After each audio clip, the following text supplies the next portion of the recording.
Good morning. I'm so pleased to get a chance to be here at your winter symposium. Your theme of equipping, sustaining, training, and equipping is really an essential mission that the Army has, that we have for our national security missions. And science and technology is an important contributor to that, of course. And as was mentioned, I have the very great pleasure of serving within the Office of Science and Technology Policy. And I have responsibility for the activities on national security and international affairs. I thought I might say next, and I think somewhere there's slide changing. Terrific. Thank you.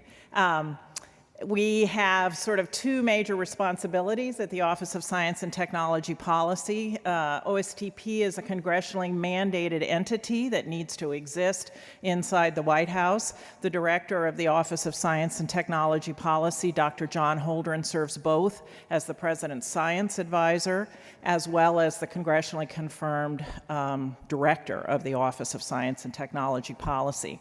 And in short, what we do is sort of the policy for science and the science for policy. So the first is really represented by the budgets, the science budgets of the various agencies. And so we are involved with working with all of those government agencies that are entrusted with taxpayer funds to spend on science and technology, what those priorities might be, what the resources, how they are being spent effectively, education and workforce issues, and interagency science and technology initiatives. And on the other side, the science and technology for policy, as the panel that preceded my remarks, as the work by Congressman Brooks on the House Science Committee illustrates, many policy issues have high S&T salience, and so what you want is, when you're in those policy discussions, that there is at least a set of folks that are looking at the science and technology that come into the policy processes and have an ability to reach out to the technical experts throughout the national and international community, and that's what our responsibility is. Next slide. I think it goes without saying that a group that has convened today to talk about sustaining and equipping and training has got a very clear-eyed view of the track record of critical contributions that science and technology have brought to national security, have brought to our defense over the last century and into this century. And so in these times, these financially straitened times, as Congressman Brooks discussed, one of the key issues is how do we sustain these critical contributions? How do we ensure that we bring excellence in science and technology to have mission impact on these very important missions? Next slide. Of course, a governing document out of the White House is the National Security Strategy. Pictured here is the original one in this administration, issued in 2002. My colleagues on the National Security Council are near completion of the next National Security Strategy. And both in the previous one and in this one, the issue of innovation and the importance of innovation to national security is an explicit part of the national security strategy. Also, innovation is a key part of themes about overall issues around science and technology policy. The President created the position of a Chief Technology Officer, who also serves as an assistant to the President and sits within the Office of Science and Technology Policy. And Mr. Todd Park, the current incumbent, has a number of initiatives in innovation that I thought was worth highlighting, because in national security, what we are trying to do is to make sure that we understand these civilian plays in innovation that come from industry best practices and industrial best practices, and how best we might adapt them to our own community. So one big theme is around open government, open data, open access, and open innovation. The theme is, first of all, around Open government is that technology can enable us to function better as a democracy by both using technology to facilitate citizen engagement with the government and by allowing the government to be more explicit. So this, of course, is on websites. The petition process that you may see, there was just the response to the petition on net neutrality that just was released yesterday. Open data, government data that was paid for with government resources, making that available in repositories. You'll see that most explicitly in data out of the National Institutes of Health. And we have policies to try to understand how to make those data and scientific publications more available to all citizens whose money paid for all this work. Another big thing is open innovation. There's a famous quote from Bill Joy who said, you know, no matter where you work, you never have all the best technical people working for you. So what are the mechanisms to which we can bring innovation to important problems? One thing that has happened now is something the Office of the Chief Technology Officer has created a program called Presidential Innovation Fellows, or PIFs, which have allowed agencies to propose projects, innovative projects in the government with pockets of government innovation, and to advertise those for external technical experts so that you can bring folks in from the industrial world for periods of 6 months to several years to work on this focused project in partnership with the government. We have 2 classes of Presidential Innovation Fellow projects. You can find those on the web. And the agency projects for the 3rd round have just been selected, and the interval for applying to be a Presidential Innovation Fellow is just opening. Challenge.gov is another website I would refer you to. There was authority given now to all agencies to use prizes and challenges like the X Prize to put out a problem and to get sort of the best entrepreneurs to work. All agencies, including the Department of Defense, have this authority, and we're seeing some terrific results. So that's sort of a demand pull. There's also a series of presidential initiatives that you may have heard about, and one of the big things is how do we make sure that we've got our national security, both community and issues, tied in with presidential initiatives such as manufacturing, big data, the BRAIN initiative. In fact, in the President's BRAIN initiative, DARPA is the biggest agency that stepped up at the beginning. This issue of demand pull, other issues around how exactly we procure advanced science and technology as a part of the President's management agenda. Next slide. But really, when we think about deep, enduring contributions, we also have to look to the system, the National Security Science and Technology Enterprise, examine it to make sure that it's healthy enough, that it's adequate, that it's efficient for the resources that the taxpayers are going to entrust with us. And that is a big part of our work in this domain of what is the policy for the doing of science and technology for national security missions. This picture here, this simple picture, just tries to depict, of course, our own domain as the center, the national security S&T community, and the different players. We, of course, rely on the larger science and technology infrastructure, both in this country and globally.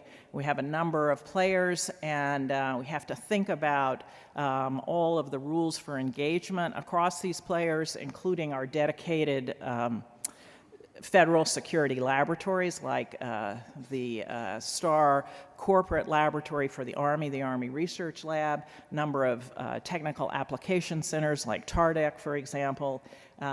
We have very important roles, as has highlighted, and I think, and we see very explicitly on your exposition floor, small businesses and large businesses that we can entice on problems both through Small Business Innovative Research Program, reimbursed IRAD, and then, of course, through the acquisition and procurement process. Next slide. One of the reasons that we have to think carefully about this domain and how it sits is that The world has changed since this system really came together leading up to World War II and in the aftermath of World War II, Sputnik. I mean, those were times in which the defense community, the national security community enjoyed the ability to capture the technology edge on just about every domain. And now, if we are worried about the technical edge in many domains, the globalization of science and technology means that we have to look outside just our own systems. And we know by evidence that the best way to kill S&T is to put really high walls around it, to kill the quality of it. So we have this tension that in the current age that S&T and excellence is globalized, but the national security mission is inherently national. So how do we adapt the enterprise to address that? Another thing as we look at the career paths and expectations of our young technical people coming out of schools is that they are moving to have challenges, and that the career paths of going like I did to one part of our national security community and staying for an entire career, I don't think is going to be our dominant career path. But on the other hand, security missions and the understanding of, the importance and impact is not just the technology, but the use of technology in an operational context. And commitment to understanding the nuances of operational context with the operators is very important. So how do we think about mobility of our workforce appropriately, maybe among the different constituent parts, more flow among those parts to accommodate mobility and attractiveness for our best young technical people, but also get this enduring and deep knowledge about both new technology but the operational context. We had very eloquent discussion about the funding constraints, and so for science and technology and the research and development enterprise overall, we need to be mindful of that, and that we're very careful about how we allocate those resources, but still quality is the absolute most important thing, and impact. And then the other thing about the interplay between the government dollars and the private sector dollars. Up until the late 70s, the government investments in science and technology dominated our national investments, roughly 2/3 to 1/3 for industrial investments, and about that time it turned over.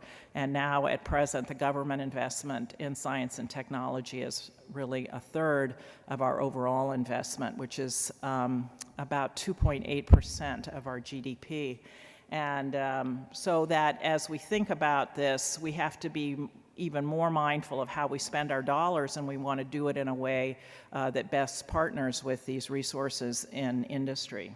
Next slide. So I think I've implied already what are the features that we're looking for in this future national security science and technology enterprise. First, we want to continue to be a world leader in innovation and technology development. For this great country, we can accept no less. We have to be effective, efficient, and agile. The threats are changing, technologies are changing, and as we have talked about, the resources are very precious, so we have to be sure we're spending them on the most important issues and that we're able to adapt as technology and threat changes. It has to be connected to global science and innovation. We've got to have this concept of flow. In fact, I would say probably the two most important things as we think about what this future S&T environment needs to be is that it's got to have more flow, and that we've got to continue to have quality. Quality means modern facilities, and quality means metrics and processes to both monitor this quality and impact, because we're not really in the business only of publishing papers. What we care about is delivering mission impact to operators and guiding continuous improvement. Next slide, please. So in my office, in the Office of Science and Technology Policy, we have been working on an action plan for the national security enterprise. And basically, we have been working on a set of policy prototypes in sort of 4 dimensions. And these are depicted here. Basically, the idea is, and I am trained as an experimentalist, so it's really a lot about doing experiments and taking data. This is what our technical community is good at. So we think one of the big issues I already talked about is about people. What are the models for hiring people at all parts of our national security enterprise, and how do we make the very best careers so that we attract the best people? How do we have modern facilities and infrastructure? How do we think about the roles and rules and responsibilities of the constituent parts? Because the doing of science and technology is not the same thing as purchasing items. And we're talking about managing creativity, about honoring creativity and honoring commitment to the mission. And then innovation, as I've already talked about. We have an American strategy for innovation. One of the big things that highlights is the need to support the development of a 21st century workforce and to support our children as they come along in STEM fields so they can be good citizens, so they can be good workers in the global economy, and that we get some that really want to commit to being the very best scientists and engineers. Next slide. It's so highlighting some of these ideas. We've got action being taken inside your Army to think about some of these creative ways to, for example, look at partnerships. And so how do we bring the best set of people together to work on key problems with the newest technologies? And that is, for example, to think about spaces where people can work together. RDECOM and the Army Research Laboratory have a proposal that they're talking about with partners about using some adjacent land to have space where university professors, where industry partners could work together with Army Research Laboratory scientists. And I think you could talk to some RDECOM officials and laboratory officials about the germs of this idea and how they're continuing discussions. In the national security part of the Department of Energy, there's a similar idea in Livermore, California. We also visited the Langley NASA Center, and also, again, an off Air Force base idea. So this ability to bring the best performers, even if they don't all work for you, together to work on technical issues, and how do we create new public-private partnerships? Is very important, and we're seeing work, because the fact is that although we're working on national security and we have to have maintain security on the operational environment and the particular application to actually have the leading edge of technology, we cannot own it just in our community. So we have to figure out how do we bring those ideas, and that's also the way we're going to get the best people. Next slide. We're also very grateful that some of these ideas have percolated, and our partners in the legislative branch in the always passed every year, as you heard, National Defense Authorization Act of FY14 provided some tools both in the area of management inside the Department of Defense laboratories system, as well as in facilities. So this highlights here some of the things that are now available for use to address some of these workforce challenges that I highlighted. So we have the authority to do direct hire for all science and engineer candidates by laboratory directors. We have the ability to make decisions about senior scientific technical managers also at the laboratory level, and we have authorization in the NDAA for managing laboratory workforce levels on budget as opposed to slots. Now, I certainly don't claim to understand all the processes in the Army, but the receipt of this guidance from Congress and how it gets implemented is still a work in progress, but I can tell you we will be paying attention because we think these are very important authorities that the NDAA provided. Next slide.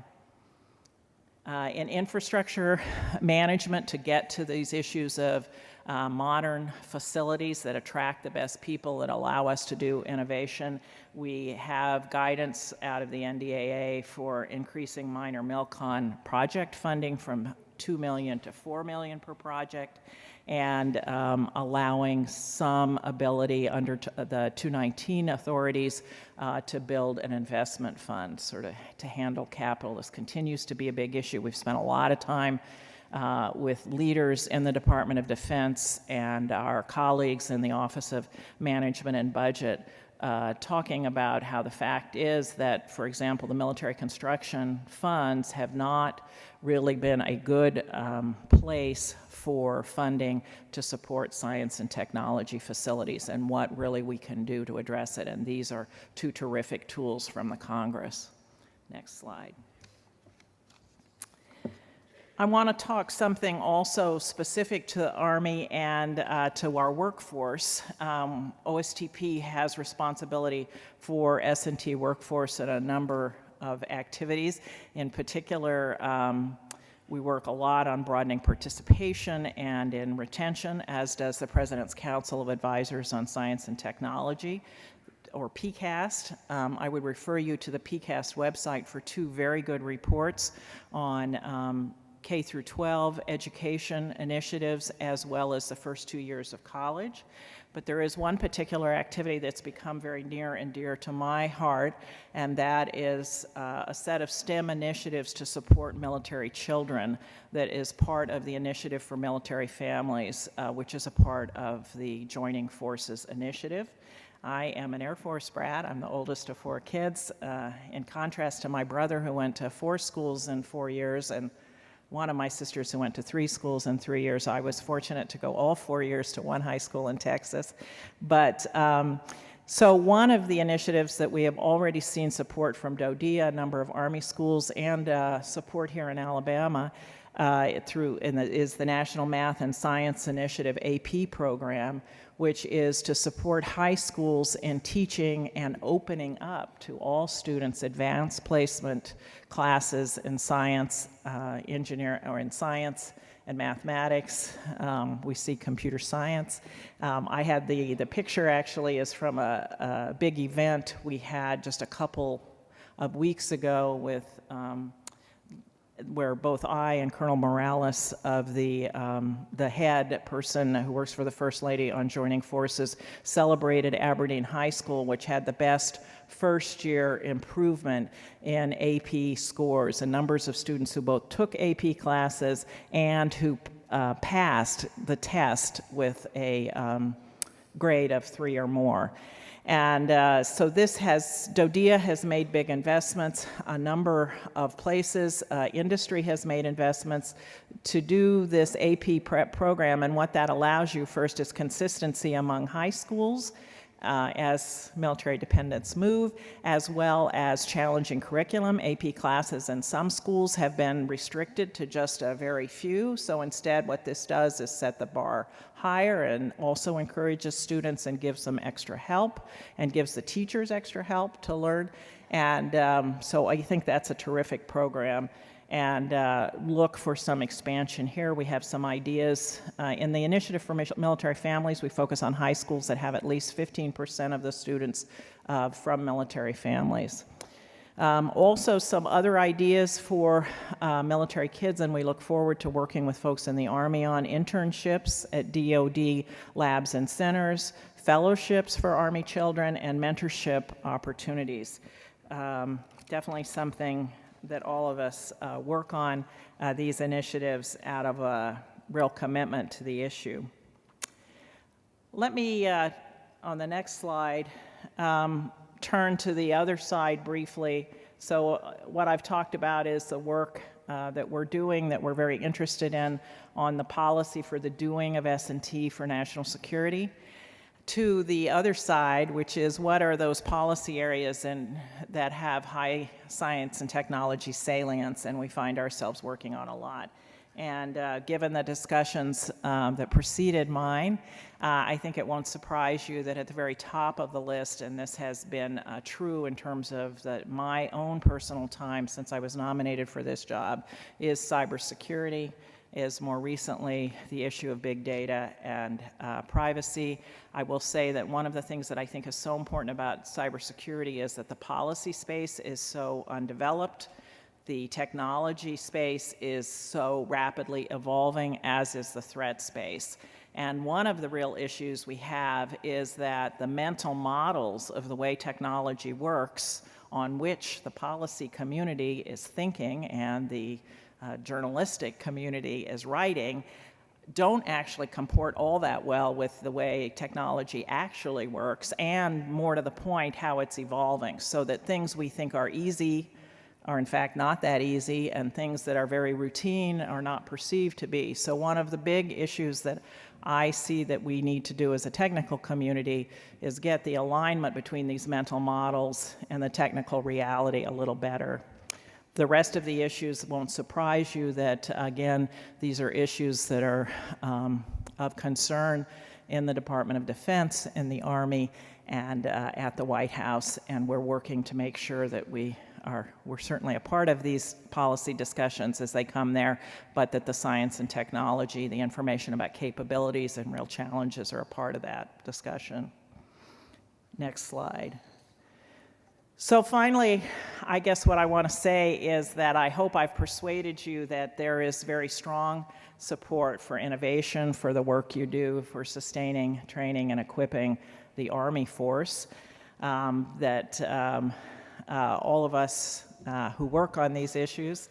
I live across the country from my husband now for several years to have the privilege of doing this job, and the fact is it's because we care so much about science and technology that it will drive America's future, that it is the key to spending the precious tax dollars so that we getting our economy in better shape, for having jobs for our kids, for bringing technology to healthcare, for energy security, and particularly, as we've talked about, national and homeland security. And as we think about the national security, science, and technology enterprise, we look to the Army. We have a terrific relationship with Ms. Hsu, Ms. Miller, other folks that directly, Dr. Russell, the Army Research Lab. You have a terrific set of assets in the Army, in your larger industrial base, and folks notice, and we're very appreciative. So thank you very much for inviting me and for supporting the Army. Thank you.